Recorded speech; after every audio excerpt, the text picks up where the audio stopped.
민수기 16장 1절에서 3절까지입니다. 우리 다 같이 읽겠습니다. 시작. 레위의 증손 고핫의 손자 이스할의 아들 고라와 루벤 자손 엘리압의 아들 다단과 아비랍과 벨렛의 아들 온이 당을 짓고 이스라엘 자손 총회에서 택함을 받은 자 곧 회중 가운데서 이름 있는 지휘관 250명과 함께 일어나서 모세를 거스르니라. 그들이 모여서 모세와 아론을 거슬러 그들에게 이르되 너희가 분수에 지나도다. 회중이 다 각각 거룩하고 여호와께서도 그들 중에 계시거늘 너희가 어찌하여 여호와의 총회 위에 스스로 높이느냐. 아멘. 오늘 또 새벽을 깨우셨습니다. 참 잘하셨어요. 오늘 하루도 하나님의 은혜로 여러분들이 감당해야 할 모든 일들 감당하시고 또 하나님께 맡겨야 할 것들은 하나님께 맡기고 하나님의 뜻을 기다리는 그렇게 오늘 하루의 삶도 잘 추스려 나가는 복된 날 되어질 수 있기를 주님의 이름으로 축복합니다. 우리가 민수기 16장 1절에서 3절까지만 읽었는데 민수기 16장 전체의 내용을 보면 우리가 너무나도 잘 아는 고라와 다단과 아비랍과 온이 반역을 일으켜서 그들이 죽음을 당한 사건에 대한 이야기입니다. 고라는 레위 지파 사람으로 성막 안에 있는 기구들을 옮기는 일을 맡은 사람입니다. 그런데 고라가 하는 말은 뭐냐면 제사장은 왜 아론과 그의 후손들만 해야 되느냐라고 하는 거예요. 이 말씀이 민수기 16장 3절 우리가 읽었던 말씀에 있습니다. 그들이 모여서 모세와 아론을 거슬러 그들에게 이르되 너희가 분수에 지나도다. 회중이 다 각각 거룩하고 여호와께서도 그들 가운데 계시거늘 너희가 어찌하여 여호와의 총회 위에 스스로 높이려느냐 라고 따지는 거예요. 다단과 아비랍 형제거든요. 다단과 아비랍 형제는 루벤 지파 사람인데 이 사람은 모세의 영적 지도력과 또 이스라엘 백성들을 인도하여 적과 꿀이 흐르는 가나안 땅으로 데려가시려는 하나님의 계획을 부정하는 사람들이에요. 우리가 읽지는 않았지만 민수기 16장 12절에서 14절 말씀에 있습니다. 모세가 엘리압의 아들 다단과 아비람을 부르러 사람을 보냈더니 그들이 이르되 우리는 올라가지 않겠노라. 내가 우리를 젖과 꿀이 흐르는 땅에서 끌어내어 광야에서 죽이려 함이 어찌 작은 일이기에 오히려 스스로 우리 위에 왕이 되려 하느냐. 이뿐 아니라 내가 우리를 젖과 꿀이 흐르는 땅으로 인도하여 드리지도 아니하고 밭도 포도원도 우리에게 기업으로 주지 아니하니 내가 이 사람들의 눈을 빼려느냐. 우리는 올라가지 아니하노라 라고 말을 한 사람들이에요. 그리고 온이라는 사람도 루벤 집안 사람인데 이 온이라는 사람은 처음 반역에 가담할 때는 이름이 나오지만 그 이후에는 이름이 나오지 않습니다. 고라가 아론의 후손들만 제사장이 될 수 있느냐면서 반역을 일으켰는데 아론의 후손이 제사장이 되는 것을 아론이 정한 게 아니잖아요. 그렇다고 사람들이 정한 것도 아니잖아요. 하나님께서 직접 정하시고 하나님께서 세우셨습니다. 이 내용이 출애굽기 28장 1절에 있어요. 다단과 아비람 형제도 모세만 지도자가 될 수 있겠느냐라고 말하면서 반역을 일으켰는데 모세가 이스라엘 백성들의 지도자가 되고 싶어도 된 것이 아니잖아요. 하나님께서 세우셨기 때문에 이스라엘 백성들의 지도자가 돼서 하나님의 일을 지금 대신하고 있는 것 아닙니까? 이 말씀이 출애굽기 3장 10절에 있어요. 그런데 고라와 그의 일당들은 아론이 제사장이 되고 싶어서 된 것처럼, 모세가 이스라엘 백성들의 지도자가 되고 싶어서 된 것처럼 생각하고 아론을 제사장으로, 모세를 지도자로 인정하지 않는 겁니다. 특별히 아까 읽어드렸던 민수기 16장 12절에서 13절 말씀을 보면 다단과 아비람 형제는 모세가 부르는데도 그 부름에 응답하지 않고 거절하면서 하는 말이 뭐예요?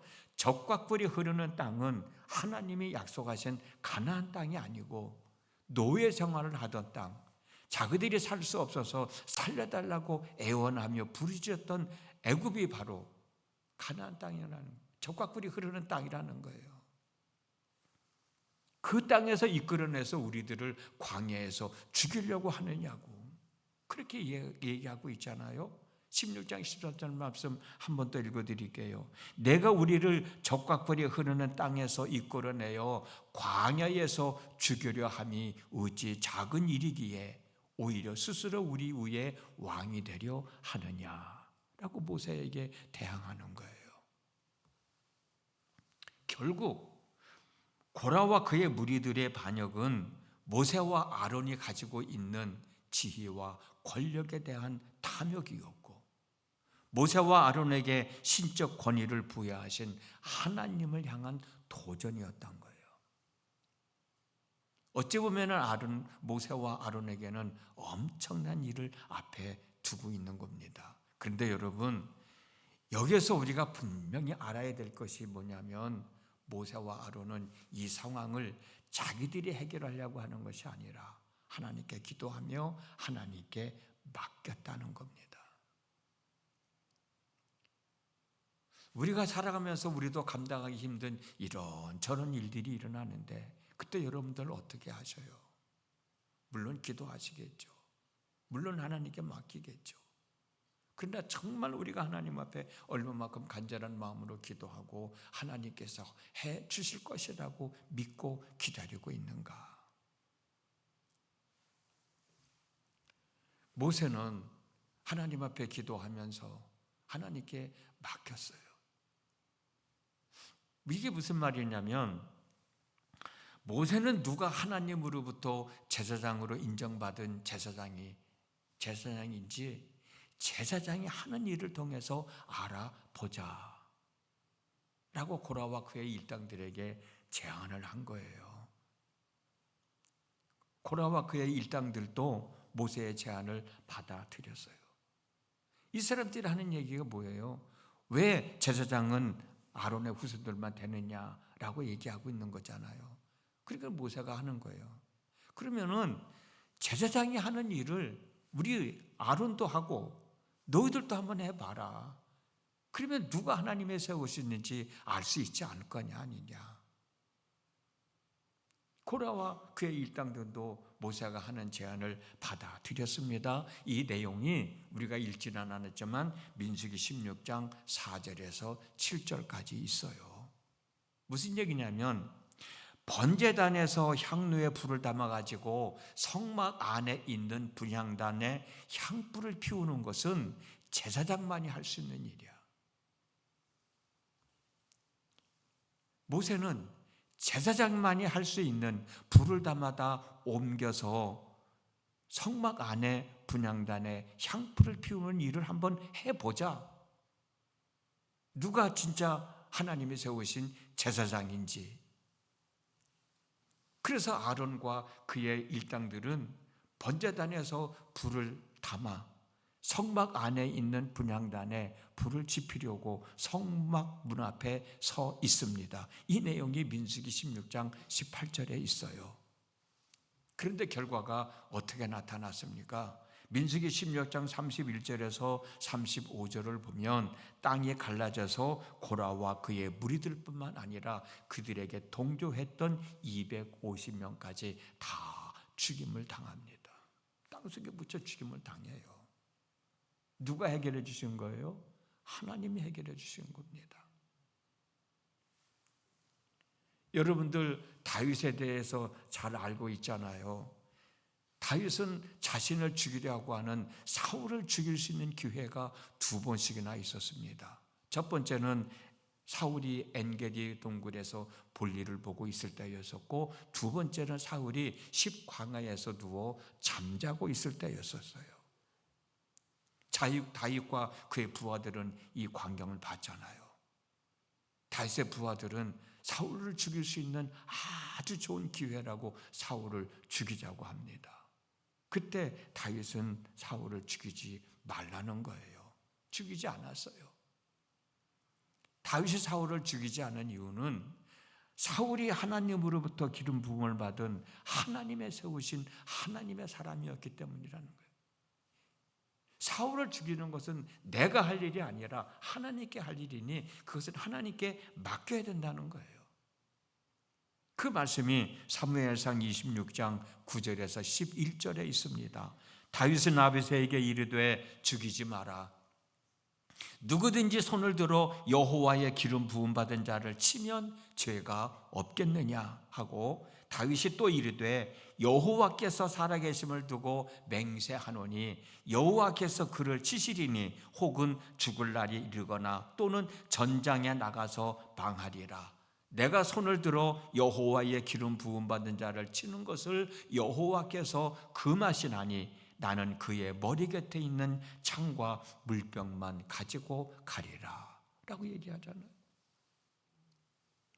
나를 죽이려고 하는 사람, 그 사람을 죽일 수 있는 기회가 있는데 다윗은 자기가 죽이지 않았어요. 하나님이 하실 일이야. 하나님께 맡긴 거예요. 다윗의 고백은 사울을 왕으로 세우신 하나님이 계신데 내가 어떻게 나서서 그를 죽일 수 있겠냐는 거예요.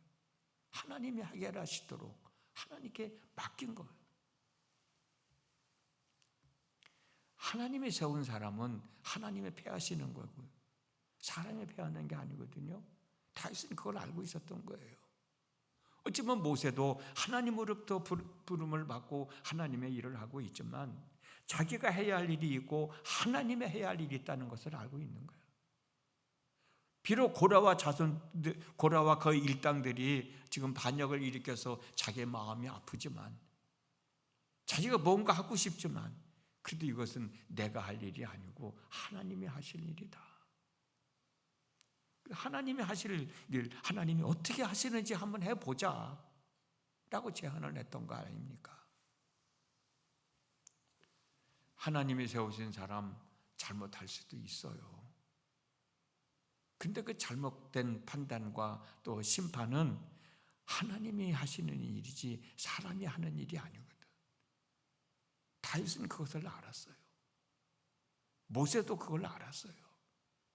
하나님이 세우신 제사장인데 고라와 그의 일당들이 나선다고 내가 힘으로, 내가 지도자라고 하는 권위로 해결하려고 하지 않고 하나님이 하실 것이라고 하나님께 맡겼다는 것이죠. 여러분들은 어떻게 하시나? 내가 해결하려고 애를 쓰고 노력을 하고 있나? 아니면 하나님 앞에 간절하게 기도하며 하나님이 행하실 일입니다. 하나님께 맡기고 있는가? 아까 읽어드렸던 다윗의 고백을 한 번 더 들어보십시오. 사무엘상 26장 10절입니다. 다윗이 또 이르되 여호와께서 살아계심을 두고 맹세하노니 여호와께서 그를 치시리니 혹은 죽을 날이 이르거나 또는 전장에 나가서 방하리라. 하나님이 하실 거라는 거예요. 하나님이 치실 거라는 거예요. 다윗이 죽을 날이 돼서 죽든지, 아니면 하나님께서 사울이 죽을 날에 돼서 죽든지, 아니면 하나님께서 사울을 전쟁터에 나가서 죽게 하시든지 하나님이 하실 거라고. 결국 사울은 전쟁터에 나가서 죽음을 당했잖아요. 하나님이 하실 거라는 거예요. 우리도 내가 해야 할 일이 있고 또 하나님께 맡겨야 할 일이 있어요. 그거 분별할 줄 아는 지혜는 다 가지고 있잖아요. 내가 해야 할 일은 내가 할 수 있도록 하나님께서 지혜와 명철과 능력을 구하고, 하나님이 하셔야 할 일은 하나님이 하시도록 하나님께 맡기는 거예요. 잠언 16장 3절 말씀, 너의 행사를 여호와께 맡기라. 그리하면 내가 경영하는 것이 이루어지리라 라는 말씀이잖아요. 오늘 또 하루를 살아가면서 내게 당면한 일들을 내가 감당해야 할 일인지, 또 하나님이 행하셔야 할 일인지 구분하고, 내가 해야 할 일은 내가 하기 위해서 하나님 앞에 지혜와 명철을 얻기 위한 기도를, 하나님이 하셔야 할 일은 하나님이 하셔야 된다고 하나님 앞에 고백하고, 오늘 하루의 삶도 잘 추스리며 살아가는 복된 날 되어질 수 있기를 주님의 이름으로 축복합니다. 기도하겠습니다. 하나님 아버지, 오늘 또 하루를 살아가게 됩니다. 저희들이 지금 당하고 있는 일들도 있고 또 무슨 일을 당하게 될지는 모르지만 내가 해야 할 일이 있고 하나님이 해야 할 일이 있음을 우리들로 하여금 깨달아 알게 하셔서 내가 해야 할 일은 내가 해야 되기 때문에 하나님으로부터 지혜와 명철을 구하는 저희들 되게 하여 주시옵시고, 또 지혜와 명철을 구할 때 허락하여 주시기를 원합니다. 하나님이 하셔야 할 일은 하나님께 맡깁니다. 하나님이 해결해 주셔서 내 삶이 더욱더 아름답고 형통한 삶, 살아계신 하나님을 증명하며 살아가는 삶이 되어지게 하여 주옵소서. 그 기도를 드리기 위하여 오늘도 새벽을 깨우고 하나님 앞에 와 있습니다. 혼자 중언부언하지 않게 하시고 성령께서 함께 하셔서 성령 안에서 하나님과 온전히 소통하는 사랑하는 성도들이 되어질 수 있도록 성령님 이 시간도 함께하여 주옵소서. 우리의 기도를 들으시고 응답해 주셔서 응답의 기쁨을 누리는 저희들이 되어지도록 하나님 역사해 주옵소서. 예수님의 이름으로 기도드렸습니다. 아멘. 우리